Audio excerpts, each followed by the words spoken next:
ఆశ్వీజ శుద్ధ పాడ్యమి నుండి ఆశ్వీజ శుద్ధ నవమి వరకు దేవి నవరాత్రులు జరుగుతాయి. శరదృతువు ఆరంభంలో వచ్చే పండగ కనుక శరణ నవరాత్రులు అని పేరు. ఈ రోజున ఆది పరాశక్తి శ్రీ రాజరాజేశ్వరి అలంకరణలో భక్తులకు దర్శనమిస్తుంది. శ్రీ రాజరాజేశ్వరి దేవి ఈ అవతారంలో ఒక చేతితో చెరుకు గడ, ఇంకో చేతితో అభయముద్రతో భక్తులను అనుగ్రహిస్తూ దర్శనమిస్తుంది. చెరుకు గడ ఆత్మజ్ఞానాన్ని సూచిస్తుంది.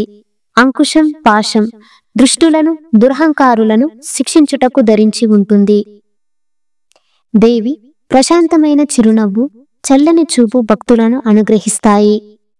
చేపట్టిన ప్రతి పనిలో విజయాన్ని సాధించే నేర్పు కలిగి ఉండటం, ఉన్నతమైన భావనాల్ని వ్యాప్తి చేయటం శ్రీ రాజరాజేశ్వరి అవతారం నుంచి అందుకోవలసిన స్ఫూర్తి. ఈ రోజున అమ్మవారిని ఆకుపచ్చని రంగు వస్త్రాన్ని సుగంధమైన పుష్పాలతో భక్తి శ్రద్ధలతో పూజించాలి. కొబ్బరి పాయసం, కొబ్బరి అన్నం, క్షీరాన్నం అమ్మవారికి నైవేద్యంగా సమర్పించాలి.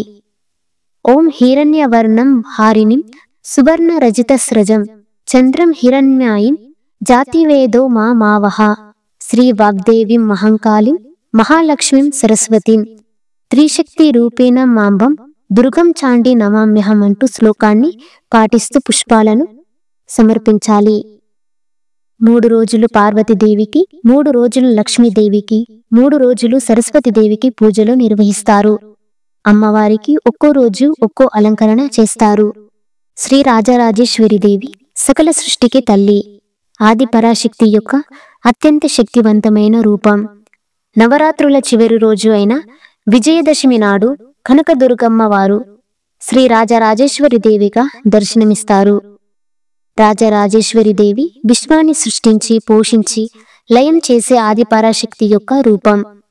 దేవి పురాణం ప్రకారం విజయదశమి రోజున దేవిని పూజిస్తే విజయాలు లభిస్తాయి.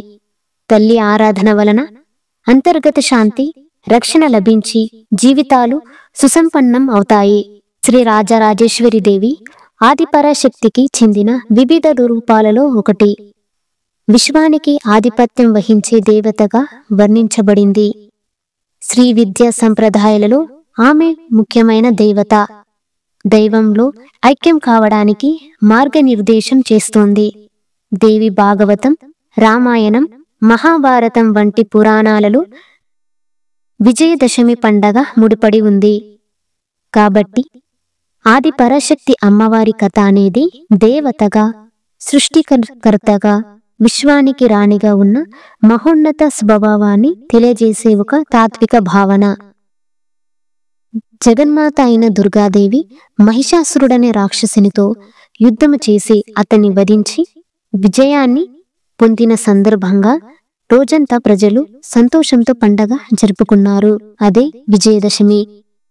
అజ్ఞాతవాసమందున్న పాండవులు వారి వారి ఆయుధములను జమ్మి వృక్షంపై దాచి ఉంచారు. అజ్ఞాతవాసము పూర్తి అవగానే ఆ వృక్ష రూపమును పూజించి ప్రార్థించి తిరిగి ఆయుధాలను పొంది జమ్మి వృక్ష రూపమున ఉన్న అపరాజిత దేవి ఆశీస్సులను పొంది కౌరవులపై విజయాలు సాధించారు. శ్రీరామచంద్రుడు విజయదశమిన జమ్మి వృక్షమును పూజ గావించి లంకపై చైత్రయాత్ర ఆరంభించడం వల్ల జమ్మి వృక్షము రామస్య ప్రియదర్శిని అయింది. శ్రీరాముడు రాక్షసుడైన రావణుని వధించి చెడు పాలనను అంతం చేసి భూమిపై ధర్మాన్ని స్థాపించాడు. ఈ కథ చెడుపై మంచి సాధించిన విజయాలని సూచిస్తోంది. సాయంత్రం వేళలో ప్రజలు కొత్త వస్త్రాలను ధరించి గుడికి వెళతారు. విజయదశమి రోజు సాయంత్రం నక్షత్రం దర్శన విజయ సమయాన జమ్మి చెట్టు వద్ద గల అపరాజిత దేవిని పూజించి శమి శమయతే పాపం శమి శత్రు నివారిణి అర్జునస్య ధనుర్ధారి రామస్య ప్రియదర్శిని అంటూ శ్లోకాన్ని స్మరిస్తూ చెట్టుకు ప్రదక్షిణాలు చేస్తారు. అలాగే జమ్మి ఆకులను తీసుకుని ఇంటికి వస్తారు. ఇంద్రకీలాద్రిపై కనకదుర్గమ్మ అమ్మవారిని కృష్ణానదిలో హంసవాహన తెప్పోత్సవం విశేషంగా జరుగుతుంది. అమ్మవారి శక్తి పీఠాలలో విజయదశమి నాడు వైదిక మంత్రాలతో మహాభిషేకము, సుందరమైన అలంకరణము, పల్లకి సేవ, శమి పూజ జరుగుతాయి.